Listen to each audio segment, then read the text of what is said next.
Bonjour et bienvenue. Vous êtes-vous déjà demandé pourquoi en français on semble avoir deux mots pour dire la même chose? On a le matin et la matinée, le soir et la soirée.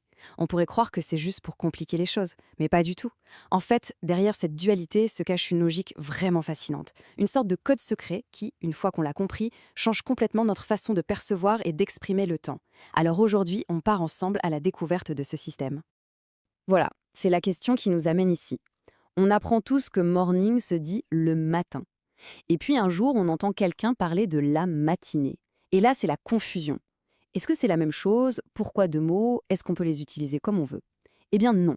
Loin d'être une simple répétition, c'est un système incroyablement précis qui permet d'exprimer deux manières complètement différentes de voir le temps. Et la réponse, vous allez voir, est d'une simplicité et d'une élégance. C'est ce qu'on va décoder ensemble pas à pas. Bon, avant de pouvoir résoudre notre énigme, il faut qu'on soit tous sur la même longueur d'onde. On va d'abord établir une sorte de carte, une cartographie de la journée type en français. On va passer en revue le vocabulaire de base qui nous permet de nous repérer, de la toute première lumière du jour jusqu'au plus profond de la nuit. Considérez ça comme notre boîte à outils. Une fois qu'on aura ces mots bien en tête, on pourra commencer à construire et à comprendre la suite. C'est parti. Alors, on commence tout au début, vraiment au commencement de tout, l'aube. C'est un mot féminin, une aube. C'est ce moment un peu magique, souvent très calme, où le noir de la nuit commence à peine à s'effacer pour laisser place aux premières lueurs du soleil. Ce n'est pas encore le jour, mais ce n'est déjà plus complètement la nuit. C'est un entre-deux, une transition poétique qui annonce le début d'une nouvelle journée. Juste après l'aube, la journée commence vraiment avec le matin. C'est la première grande partie, le premier bloc de notre journée. C'est généralement le moment des rituels, le réveil qui sonne, le café, la douche, le trajet pour aller au travail. L'exemple ici est très important. Le matin, je me lève tôt. Quand on dit ça, on ne parle pas d'un matin en particulier, on parle d'une habitude, de quelque chose qui se répète tous les matins. Le matin représente ici une unité de temps, un concept. Gardez bien cette idée en tête, elle est cruciale. On arrive ensuite au grand pivot de la journée, midi. Attention, midi ce n'est pas une période, c'est un point, un instant ultra précis. C'est 12 heures, 0 minutes, 0 secondes. C'est un repère temporel fondamental. En France, c'est un moment presque sacré, c'est l'heure de la pause déjeuner. Le pays entier s'arrête, ou presque, pour manger. C'est vraiment ce qui coupe la journée en deux parties distinctes. Et tout à fait logiquement, la période qui vient juste après midi, c'est l'après-midi. C'est un mot masculin. Faites bien attention à la prononciation, on fait la liaison l'après-midi. Cette période s'étend de la fin du déjeuner, disons vers 13 ou 14 heures, jusqu'à la fin de la journée de travail, vers 17 ou 18 heures. C'est le temps de la digestion, de la reprise du travail, des activités de l'après-midi. La lumière du jour commence à décliner, la journée de travail se termine et le soir s'installe. C'est le deuxième grand bloc de la journée. L'ambiance change, on passe du temps professionnel ou scolaire au temps personnel. C'est le moment de rentrer chez soi, de préparer le dîner, de se détendre, de voir des amis. Comme pour le matin, quand on dit «le soir je rentre tard», on parle d'une habitude, d'une routine. Le soir est une unité de temps. Finalement, le soleil est couché depuis longtemps, l'obscurité est totale, c'est la nuit. La nuit, c'est le contraire du jour. C'est la grande période de repos, de sommeil pour la plupart des gens. C'est le moment où le monde ralentit, même si pour certains une autre vie commence, la vie nocturne. Mais dans notre découpage classique de la journée, la nuit vient clore le cycle d'activité. Et pour boucler notre tour du cadran de 24 heures, on a minuit. C'est le miroir exact de midi. C'est l'autre point de repère fondamental. Encore une fois, ce n'est pas une durée, c'est l'instant précis, le point de bascule où un jour se termine et un nouveau commence. C'est le passage d'un jour à l'autre au cœur de la nuit. Notre cartographie est maintenant complète. Parfait. Maintenant qu'on a tous les éléments de notre carte en main, on peut enfin s'attaquer au cœur du problème. On va passer à la révélation.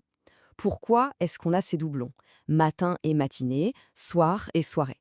C'est ici que se trouve le fameux code secret, cette logique cachée qui structure toute la perception du temps en français. Accrochez-vous, c'est là que tout s'éclaire. On y revient donc à notre point de départ, notre question initiale. D'un côté, on a le matin, masculin, de l'autre, la matinée, féminin. Au premier abord, ça semble être la même chose, n'est-ce pas? Mais en réalité, ils sont aussi différents qu'un point sur une carte et le chemin pour s'y rendre. Ils ne sont absolument pas interchangeables, et choisir l'un ou l'autre change subtilement mais profondément le sens de la phrase. Comprendre ça, c'est vraiment faire un grand pas dans la maîtrise du français. Et voilà, la voici, la clé qui ouvre toutes les portes. Le principe est d'une simplicité et d'une logique implacable. En français, quand on parle de ces moments de la journée, le genre grammatical n'est pas un hasard. Le masculin est utilisé pour désigner un point, un moment précis, une unité de temps, un repère. Le féminin, lui, est utilisé pour décrire une durée, un laps de temps qui s'écoule, l'expérience vécue pendant cette période. C'est tout. Masculin, un point. Féminin, une ligne. Ce tableau, c'est la synthèse parfaite. Regardons ça ligne par ligne. Pour jour, on utilise le jour masculin comme une unité. Par exemple, on demande quel jour sommes-nous? On veut un point sur le calendrier, lundi, mardi, mais on utilise la journée féminin pour parler de la durée, du contenu. On dit j'ai passé une excellente journée, on sent le temps qui s'est écoulé, les activités qu'on a faites. C'est exactement pareil pour matin. Le matin est un repère. Rendez-vous demain matin à 9 heures, c'est précis. Mais la matinée décrit la durée. J'ai travaillé toute la matinée sur ce dossier, on imagine les heures qui passent. Enfin, pour soir, on peut dire à ce soir, pour fixer un rendez-vous, un moment dans le futur. Mais on décrira l'événement avec la soirée. C'était une super soirée.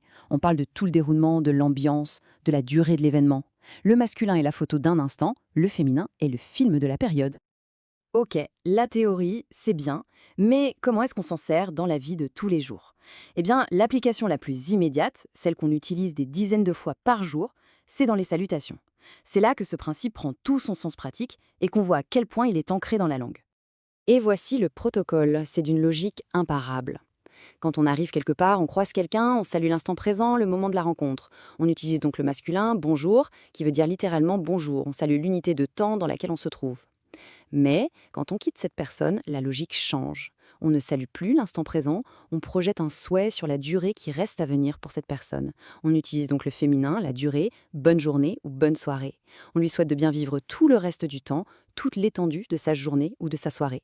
C'est une application directe et vraiment élégante de notre règle. Ce qui nous amène à une règle absolument fondamentale si on veut parler un français authentique, en tout cas en France. On ne dit jamais bon matin en arrivant. Jamais.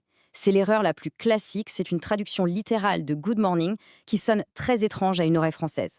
Pour saluer quelqu'un le matin et même l'après-midi jusqu'à environ 18 heures, il n'y a qu'une seule formule. Bonjour. C'est vraiment un point essentiel à retenir. Maintenant, il faut ajouter une petite nuance, car la langue française est parlée dans de nombreux pays. Ce que je viens de dire est très vrai pour la France, mais si on traverse l'Atlantique, au Québec par exemple, l'usage est différent. Là-bas, dire bon matin en arrivant est tout à fait normal et courant. C'est une divergence linguistique super intéressante qui montre comment les langues évoluent. Donc pas de panique si vous entendez bon matin dans un film québécois. Mais si votre objectif est de parler le français de France, la règle est stricte, bonjour en arrivant. Allez, on continue avec une deuxième application très concrète de notre règle. On a vu les salutations, voyons maintenant comment cette logique du point dans le temps, donc du masculin, nous aide quand on veut tout simplement dire l'heure. On se souvient de ce qu'on a dit au début. Pour parler d'une habitude, d'une routine, on utilise la forme masculine. La phrase « le matin, je bois du café » signifie que chaque matin, c'est mon rituel. Le matin fonctionne ici comme un bloc de temps, une unité qui se répète jour après jour. On parle des matins en général. Parfait.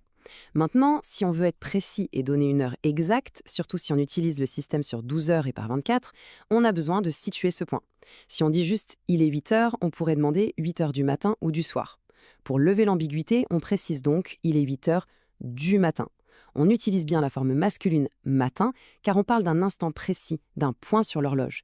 8 heures est le point et du matin est le bloc de temps dans lequel ce point se trouve. Alors, voici un petit guide mémo tout simple. On utilise du matin pour toutes les heures avant midi. Par exemple, 7 heures du matin, 11 heures du matin.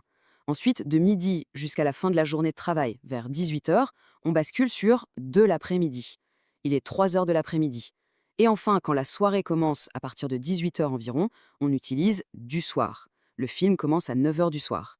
C'est la manière la plus naturelle et la plus courante de dire l'heure en conversation. Finalement, après toutes ces explications, on peut tout résumer à cette idée centrale, cette image mentale toute simple. Le masculin, c'est le clou sur le mur, le repère fixe, le point sur la carte. Le féminin, c'est le fil qui se déroule, le chemin qu'on parcourt, le temps qui passe, la durée du voyage. Si on garde ça en tête, on a compris l'essentiel, non seulement d'une règle de grammaire, mais d'une façon de penser le temps en français. Et voilà, le secret est maintenant dévoilé. Alors je termine avec une petite invitation, un petit défi. La prochaine fois que vous écouterez une chanson, que vous regarderez un film en français ou que vous entendrez des gens parler, tendez bien l'oreille. Essayez de repérer activement cette différence. Essayez de sentir quand la personne parle d'un moment précis et quand elle décrit une durée. C'est un excellent exercice pour que tout ça devienne un automatisme. Merci beaucoup de m'avoir suivi et à très bientôt. You are doing great. Don't stop. Subscribe and watch the next video.